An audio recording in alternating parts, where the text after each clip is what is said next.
The scripture says the spirit of faith is in our words.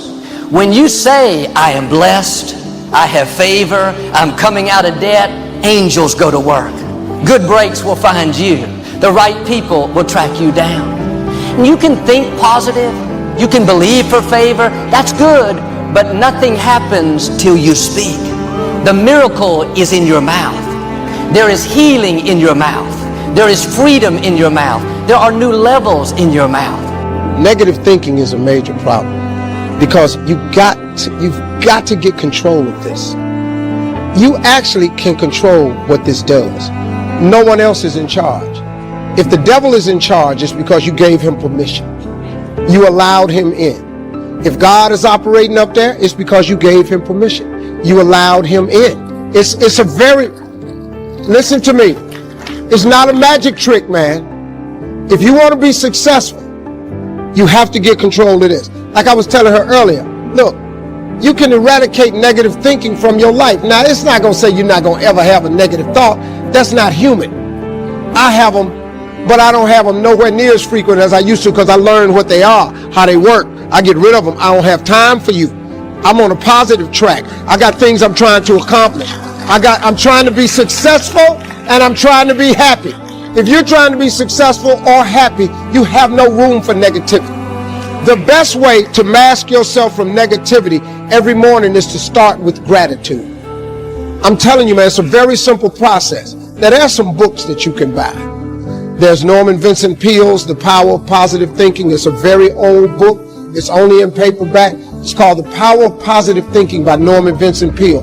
I read this book when I was 20. It started the process to change in my life. Then I read a book called The Magic of Thinking Big. It's by David Schultz. This just trains you how to think big. You know, it doesn't take any more brain power to think big than it does small. Big thinking gets rid of negativity. Dreams and visions gets rid of negativity. But you got to remember, man, that you operate. When you pray, God ain't the only one here to pray. The devil is listening to you. So his job is to dissuade you. His job is to keep you off track. Devil ain't got but one job. He don't want you to be successful. He don't want you to discover your dreams. He don't want you talking to God. So he get busy. He get busy. He busy, man. He send people your way all the time. He all over the internet. He all over social media. The devil got imps. He got people work for him all the time. All they do is just do what he say. Say something funky about her. Yeah. But you can control this part. Now, what you cannot do is bury yourself by using your success compared to other people. See, because here's the danger. Let me teach you this. Success is not how far you got. Because see, you're going to be disappointed all the time. Because somebody always further than you. So now you'll forever be disappointed. Success ain't how far you got. Success is how far you got from where you started. That's your success. That's yours. You can be successful. But if you constantly looking at somebody else, if I look at Oprah money, I start feeling bad about me. Because I ain't got Oprah money, man. Oprah got $1 billion. I don't have nowhere near no $1 billion. But you mean to tell me that I ain't smart enough to go? Daily, you have to prime yourself. You have to do something for 10 minutes minimum. If you don't have 10 minutes, you don't have a life. And Ooh, that's so good. I mean, I just like, you got to do it, right? That's good. If you don't have 10 minutes, you don't have a life to give to priming yourself. That's right. You If don't you have a want a prime life, you want a beautiful life, Yeah. a beautiful family. Oh, I love that you But say I do that. it the first time I wake up in the morning. Yeah. People always ask me, how are you so up all the time? But part of it is I attend all these seminars, Yes. I teach all this. But the real reason is You prime yourself. I prime myself. That's what I've done for years. It's like I change my body, this radical breathing pattern or movement. There's many ways to do it. But then I do 10 minutes, and it usually goes more because I'm enjoying it. Yeah. But 10 minutes is how I get myself to do it. 3.5 minutes of pure gratitude about 3 things. And I pick one of those 3 to be simple, because I don't want to be the astronaut that, he went to the moon, that was his idea of adventure, and then they all come back and were depressed because what do I do for the rest of my life? Yes.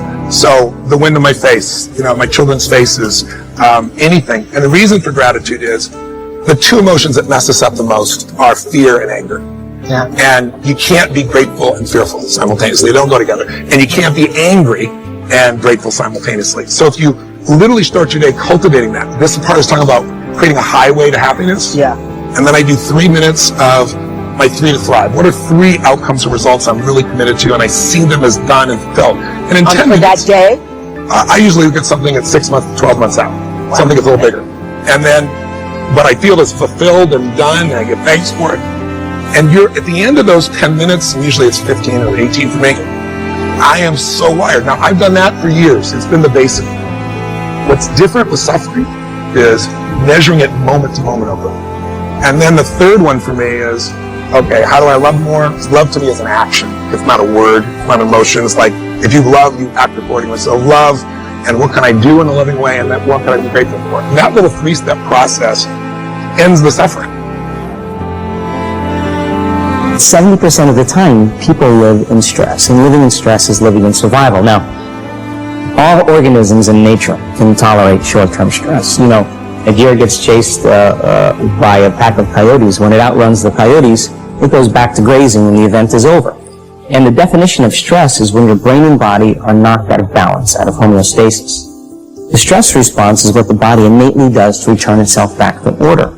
So you're driving down the road, someone cuts you off, you jam on the brakes, you may give them the finger, and then you settle back down and the event is over and boom, now everything's back to normal. But what if it's not a predator that's waiting for you outside the cave, but what if it's your coworker sitting right next to you, and all day long you're turning on those chemicals because they're pushing all your emotional buttons. When you turn on a stress response and you can't turn it off, now you're headed for a disease, because no organism in nature can live in emergency mode for that extended period of time. It's a scientific fact that the hormones of stress downregulate genes and create disease, long-term effects. Human beings, because of the size of the neocortex, we can turn on a stress response just by thought alone. We can think about our problems and turn on those chemicals. That means then our thoughts could make us sick. So if it's possible that our thoughts could make us sick, is it possible that our thoughts could make us well? The answer is absolutely yes. All of you have targets, things that you're after. If you're going to get a new result, if you're going to grow your business, if you're going to be able to support your mom, if you're going to get rid of the anxiety, if you're going to be able to overachieve and not have all that fear inside of you, you obviously need to get a new result. You're going to have to get new action. We all know that. You don't get new results with old action. What human beings can do is amazing. What they will do is usually disappointing. It's not because we're not capable of it. It's because we don't have new actions, because we get in certain emotional states that dominate us, like anxiety, like fear of failure. So if you're in a state of fear, you're going to behave very differently and get very different results than if you were in a place of being courageous or bold or warm or connected or playful, any of those. So the most important key to changing your life in any situation is to change results, you got to change behavior. But to change behavior, you got to change the emotional state you're in.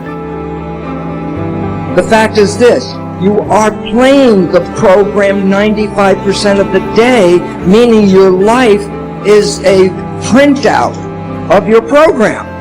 Anything you're struggling to try to accomplish, whether it's health or love, relationships, whatever it is, if you're struggling, it represents a simple fact. Your subconscious programming doesn't support that conclusion. So the fact is, what are my programs? Look at your struggle. And wherever you're struggling, the struggle is not because the universe won't provide for you. The struggle is an internal job. The struggle is you're trying to overcome previous programming that prevents you to go to that destination. So the wonderful part about this understanding is you don't have to review your life. You can look right now. At this one moment, just look in your head and say, what are the things that I keep trying to get, and they seem to be elusive? I can't get them. They're always out of reach. I say, the universe is not holding back. It's your own invisible subconscious behavior. And once you understand where the issues are, and you start to really focus on the point that it's not the universe that's providing the trouble, it's myself, you have the first inclination, the first idea, the first understanding of how to change your life, because now you know exactly what issue is confronting you. You can change the programming. You can rewrite your subconscious programs. If you took the wishes and desires of the conscious mind and use that as a program to put the beliefs into the subconscious mind, it's the most exciting and liberating thing you can ever do in your life. You know why? Because once it's in the subconscious program, 95% of the day without you even thinking about it, your mind will take you to that direction. And that is your freedom.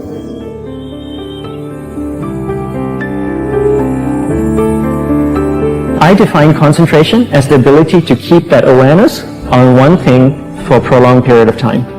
So if I can keep my awareness on Eric and not drift away and think about the wedding, or drift away and think about the vacation, or what I'm going to do later, then I'm concentrating on Eric. Every time it drifts away, I bring it back. And the more I practice this, the more I practice concentration. So concentration is the ability to keep your awareness on one thing for a prolonged period of time. And it's a very simple definition of concentration. How do you get better at concentration? You practice this. You practice this 24 hours a day, 7 days a week. And it's the only way to get good at it. And what's the best way to practice it? The best way to practice it is to integrate it into everything that you do in your life. Not to meditate 10 minutes in the morning. It doesn't work. You really need to look at your life the same way a sprinter in the Olympics looks at his life. You've all heard of Usain Bolt, the man that won the gold medal twice, 2 Olympics in a row, broke the world record. I don't know anything about him, to be honest. But if I was looked at him, I would assume he goes to the gym. Right? If you look at him, he's pretty ripped. He obviously sprints, he practices running, probably does a lot of long distance, he probably does a lot of stretching as well, I'm sure he gets massages. He looks like he eats the right kind of food. Drinks the right amount of water, takes vitamins. His whole day is so disciplined. For what? To prepare him for 9.57 seconds. I think that's what the world record is, right? 400 meters, 9.5 or 9.57 seconds. His whole day is preparing him for that short time, not the other way around. A lot of people say, you know what, I need to be more concentrated. So you know what, I'm going to meditate in the morning. I'll sit down for 2 minutes. Okay, now I'm Zen master.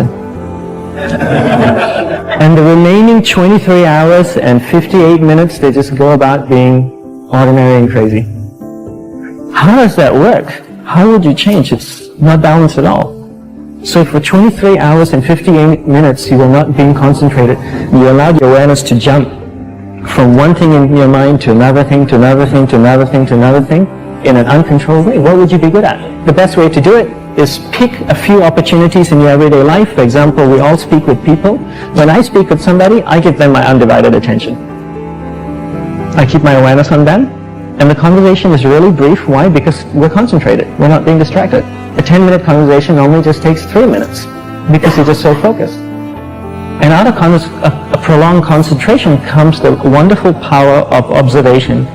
You just become more observant, and when you become more observant, you see solutions quicker and you solve things quicker. And it's a wonderful, powerful feeling when somebody is concentrated on you and not being distracted. The only way to break a habit, you guys, is not to deal with the triggers. You're never going to get rid of the stress in your life, but you can 100% change your pattern of avoiding work. It's this fear of discomfort. People have this extreme feeling in their mind when it comes to their associations with exercise. That's one of my first feeling, that I could hit the ball from any part of the court and feel like I could do it with closed eyes and make it and know exactly where it's going. It made an impression on me, and since then, for the past 33 years, I've looked in the mirror every morning and asked myself, if today were the last day of my life, would I want to do what I am about to do today? If you try and change yourself according to thinking that, oh, I'm going to a different country, or, you know, I need to please, or I need to not be alien enough, or you're overthinking it. So that's that one voice. This other voice that we walk very far away from is the voice saying, hey man, you ain't doing shit. So what you have to do first is turn up this voice over here. The voice saying things to you that aren't nice. Your body is like a race car that you can juice up yourself. Like, you can add the fat tires, you can add the improved suspension, you can beef up the horsepower in the engine. You can do all that yourself. You have to be open to understand and accept the fact that you won't know everything. Right. And people won't know everything about you.